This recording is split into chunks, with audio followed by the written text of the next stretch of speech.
What's going on, friends? It's Brad. Hashtag Think Nashville, Think Brad.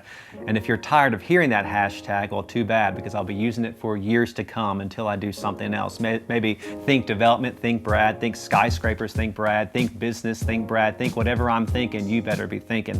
And in today's video, we're talking about bi-weekly payments versus monthly. Now, what is that and why am I talking about it? You'll want to stay tuned because we're going to talk about it starting now.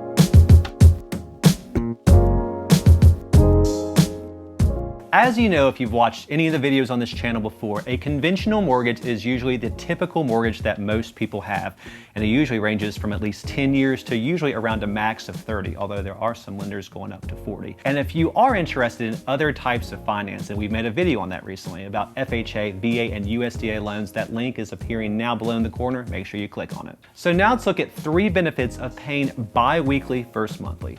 The first is a quicker payoff period.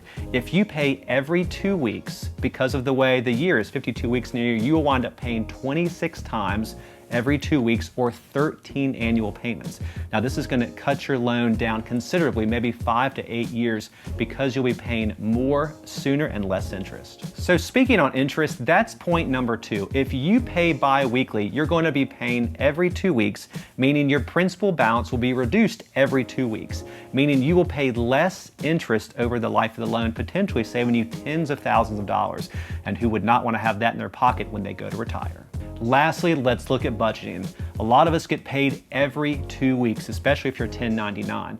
So if you get paid every 2 weeks, it's probably easier to make 2 payments once a month than it is 1 big payment once a month. Something to think about, which can help keep down on things like late fees and getting behind. You'll just know, hey, every 2 weeks when I get this payment, I'm gonna go ahead and make this check out to my lender and keep it going.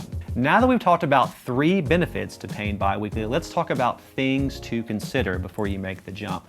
The first is, what is the lender policy? You'll want to go through the fine print, go through your contract, and make sure the lender does not have anything that keeps you from doing that, because for some lenders that is problematic. Next, extra fees.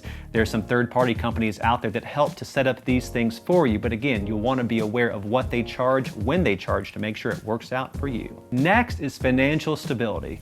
Yes, it would be ideal to make that payment every 2 weeks, but you want to make sure you're not stressing yourself. So before you set that up, sit down, look at your budget, make sure it aligns with your goals and when you get paid and what your spouse thinks and when your family needs money and all these things before you set that up. So whether paying bi-weekly or monthly is right for you is truly only up to you. I would sit down, I'd look at my budget, I'd think about when I get paid, am I commissioned or my salary? If I'm salary, if I'm every 2 weeks, this may make sense for you, especially if you're wanting to pay off your mortgage quicker and cut down on your interest. If you don't mind the interest, if you're wanting to stretch things out, if you don't care that it takes the whole 30 years instead of 23, 25, maybe you shouldn't. Maybe you should switch to monthly. So regardless of which way you're thinking, reach out to somebody that you trust, somebody like me, a financial advisor, a lender, a friend, and we'll help you, especially myself will, with all of your real estate needs. So until then, I'll be seeing you soon. Thank you very much. Cheers.